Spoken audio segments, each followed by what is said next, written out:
Hello friends, welcome to the official channel of exam group. जैसे कि आज 9 अक्टूबर 2022 है, आज से रिलेटेड जितने भी करंट अफेयर से रिलेटेड क्वेश्चंस हो सकते हैं उन सभी क्वेश्चंस को हम इस वीडियो में डिस्कस करने वाले हैं। तो इस सेशन को स्टार्ट करते हैं आज के इस मोटिवेशनल क्वेट्स के साथ। लोग पीठ पीछे बड़बड़ा रहे हैं, लगता है सही रास्ते पर जा रहे हैं। अर्थात जीवन में अगर आप IAS अफसर या किसी भी बड़े एग्जाम के लिए प्रिपरेशन कर रहे हैं तो लोग आपके बारे में बातें जरूर करेंगे और आपको डिमोटिवेट भी करेंगे, परंतु आपको अपने निरंतर प्रयास के बल पर सफलता को हासिल करना है। तो चलते हैं अपने पहले क्वेश्चन की तरफ। विश्व कपास दिवस कब मनाया गया? When was World Cotton Day celebrated? Is the right answer is 7 अक्टूबर को। इससे रिलेटेड महत्वपूर्ण बातें। विश्व भर में कपास प्रोडक्शन को बढ़ावा देने और उसकी व्यवस्था की सभी समस्याओं को एक मंच देने के उद्देश्य से हर साल 7 अक्टूबर को विश्व कपास दिवस मनाया जाता है।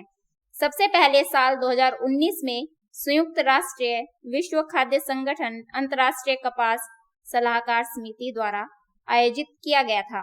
विश्व कपास दिवस 2022 की जो थीम रखी गई है वो रखी गई है weaving a better future for cotton. Next question.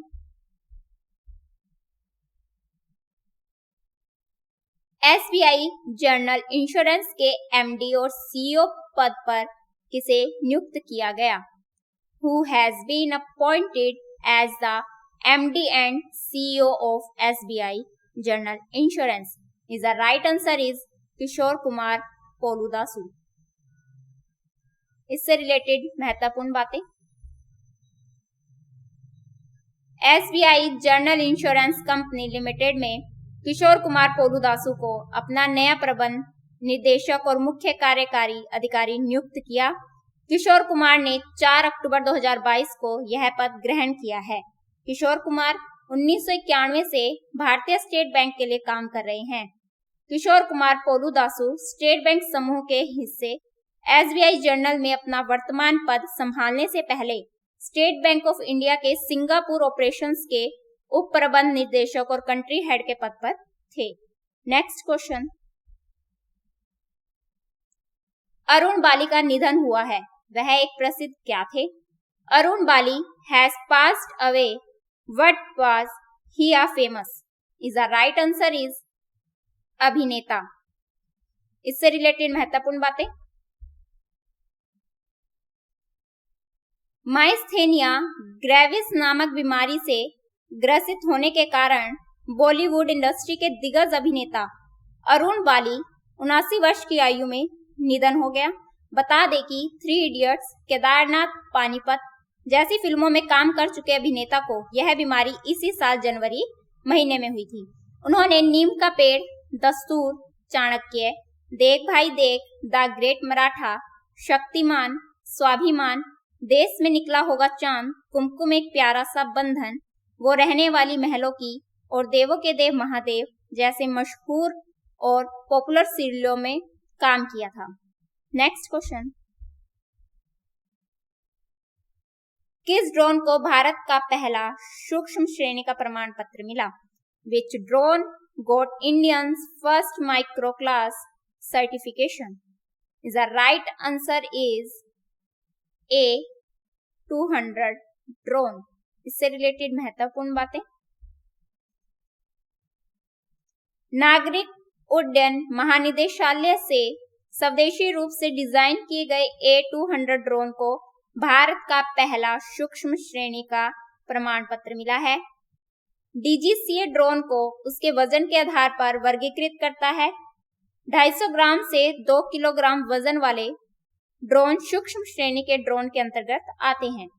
इसे GIS, कृषि, निर्माण, खनन और अन्य उद्योगों के सर्वेक्षण और मानचित्रण के लिए विकसित किया गया है। Next question. विश्व प्रवासी पक्षी दिवस कब मनाया जाता है? When is world migratory bird day celebrated? Is the right answer is 8 अक्टूबर को। इससे रिलेटेड महत्वपूर्ण बातें।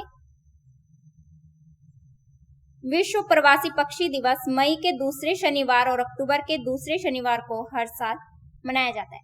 अक्टूबर माह में विश्व प्रवासी पक्षी दिवस 8 अक्टूबर को मनाया गया है। विश्व प्रवासी पक्षी दिवस 2022 की जो थीम रखी गई है वो रखी गई है प्रकाश प्रदूषण। विश्व प्रवासी पक्षी दिवस की शुरुआत साल 2006 में African Eurasian water bird agreement और वन्य जीवों की प्रवासी प्रजाति के संरक्षण पर समझौते द्वारा सचिवालय के सहयोग से की गई थी। नेक्स्ट, अगर आप करंट अफेयर से रिलेटेड क्वेश्चंस की अच्छे से प्रिपरेशन करना चाहते हैं तो आप हमारे इस एंड्रॉयड एप्लीकेशंस को डिस्क्रिप्शन बॉक्स से इंस्टॉल कर सकते हैं और इसके अलावा इस एंड्रॉयड एप्लीकेशन पर आपको 3 साल से रिलेटेड जो है करंट अफेयर्स के क्वेश्चंस मिल जाएंगे और इसमें 1 लाख से ज्यादा जीके से रिलेटेड क्वेश्चंस जो हैं आपको इस एंड्रॉयड एप्लीकेशन पर मिल जाएंगे। और इस एंड्रॉयड एप्लीकेशन का जो उपयोग कर रहे हैं स्टूडेंट्स वो हैं 10 लाख से ज्यादा और 32,000 से ज्यादा जो स्टूडेंट्स हैं उन्होंने इस एंड्रॉयड एप्लीकेशन से जो है गवर्नमेंट एग्जाम को क्लियर कर सफलता हासिल की है। तो आइए चलते हैं अपने नेक्स्ट क्वेश्चन की तरफ। किस बैंक के द्वारा ग्राहकों के लिए व्हाट्सएप बैंकिंग सेवाएं लॉन्च की गई? Which bank launch WhatsApp banking services for customers? Is the right answer is Punjab national bank. इससे रिलेटेड महत्वपूर्ण बातें। पंजाब नेशनल बैंक में दुर्गा पूजा के अवसर पर अपने ग्राहकों के लिए जो है व्हाट्सएप बैंकिंग सुविधा की शुरुआत की। बैंक ने लोगों को सभी बैंकिंग सुविधाएं जो है घर बैठे देने के उद्देश्य से शुरू किया। यह सेवा जो है साल 365 दिन 24 घंटे उपलब्ध होगी। पीएनबी का कोई भी ग्राहक व्हाट्सएप पर अपने खाते का बैलेंस, पिछले 5 लेन देन, स्टॉक चेक की स्थिति और अन्य की जांच कर सकता है। नेक्स्ट क्वेश्चन, भारतीय वायुसेना दिवस कब मनाया जाता है? When is Indian air force day celebrated? Is the right answer is 8 अक्टूबर। इससे रिलेटेड महत्वपूर्ण बातें। भारत की वायुसेना के पराक्रम और शौर्य के चलते युद्ध में शहीद हुए सैनिकों की श्रद्धांजलि देने के उद्देश्य से हर साल भारतीय वायुसेना दिवस 8 अक्टूबर को मनाया जाता है। भारतीय वायुसेना की स्थापना 8 अक्टूबर 1932 को की गई थी। तब यह फोर्स कई महत्वपूर्ण और ऐतिहासिक मिशन का हिस्सा रही थी। आजादी के बाद सर थॉमस डब्ल्यू एल्महर्स्ट को भारतीय वायुसेना का पहला चीफ एयर मार्शल बनाया गया था। वह 15 अगस्त 1947 से 22 फरवरी 1950 तक इस पद पर बने रहे थे। नेक्स्ट क्वेश्चन, हीरो मोटोकॉर्प में किस नाम से इलेक्ट्रिक स्कूटर लॉन्च किया? Under what name did Hero MotoCorp launch an electric scooter? Is the right answer is Vida V1. Next, इससे रिलेटेड महत्वपूर्ण बातें। हीरो मोटोकॉर्प ने Vida V1 नाम से अपना पहला इलेक्ट्रिक स्कूटर लॉन्च किया। कंपनी ने अपने इलेक्ट्रिक स्कूटर के 2 वेरिएंट निकाले हैं, जिसमें पहले वेरिएंट का नाम है हीरो Vida V1 और दूसरे वेरिएंट का नाम है hero Vida V1 plus. Hero अपने इन इलेक्ट्रिक स्कूटर को पहले चरण में देश के 3 शहरों दिल्ली, बेंगलुरु और जयपुर में बेचेगा। वहीं हीरो Vida V1 की शुरुआती कीमत जो है 1.45 लाख रुपए। हीरो Vida V1 प्लस की शुरुआती कीमत जो रखी गई है वो रखी गई है 1.59 लाख रुपए। नेक्स्ट क्वेश्चन, सशक्त बल मेडिकल कॉलेज की कमांडेंट के रूप में किसे नियुक्त किया गया? Who has been appointed as the commandant of सशक्त बल medical college? Is the right answer is आरती सरीन को। इससे रिलेटेड महत्वपूर्ण बातें। भारतीय नौसेना के पुणे में स्थित सशक्त बल मेडिकल कॉलेज की कमांडेंट के रूप में वाइस एडमिरल आरती सरीन को नियुक्त किया गया है। महिला सैन्य अधिकारी सरीन ने 1985 में सशक्त बल चिकित्सा सेवाओं में कमीशन किया गया था। उन्होंने 2 स्नातकोत्तर डिग्री प्राप्त कर रखी है। आरती सरीन भारतीय नौसेना में साल 1985 में शामिल हुई थी।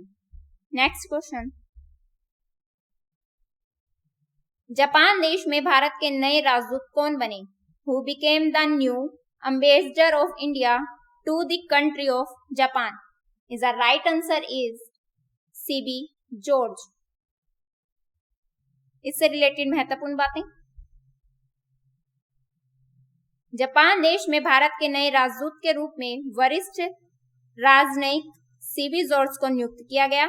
1993 बैच के भारतीय विदेश सेवा के अधिकारी जॉर्ज वर्तमान में कुवैत में भारत के राजदूत हैं। वह जापान में भारत के राजदूत के रूप में संजय कुमार वर्मा की जगह लेंगे। जापान की राजधानी की बात करें तो टोक्यो है, और जापान की मुद्रा की बात करें तो वह है जापानी येन। प्रीवियस वीडियो में आपसे क्वेश्चन पूछा गया था, उस क्वेश्चन का आंसर जो है ये है, कर्मचारी राज्य बीमा निगम के महानिदेशक कौन बने? Who became the director general of employees state insurance corporation? इसका आंसर है doctor Rajendra Kumar. Next question था, सशक्त बल मेडिकल कॉलेज के कमांडेंट के रूप में किसे नियुक्त किया गया? Who has been appointed as the commandant of सशक्त बल मेडिकल कॉलेज? इसका राइट आंसर है आरती सरीन।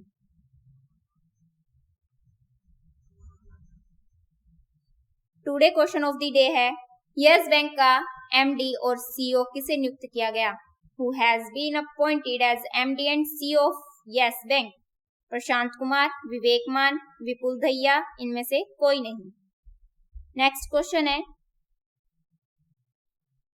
चार्ल्स फुलर का निधन हुआ है, वह एक प्रसिद्ध क्या थे?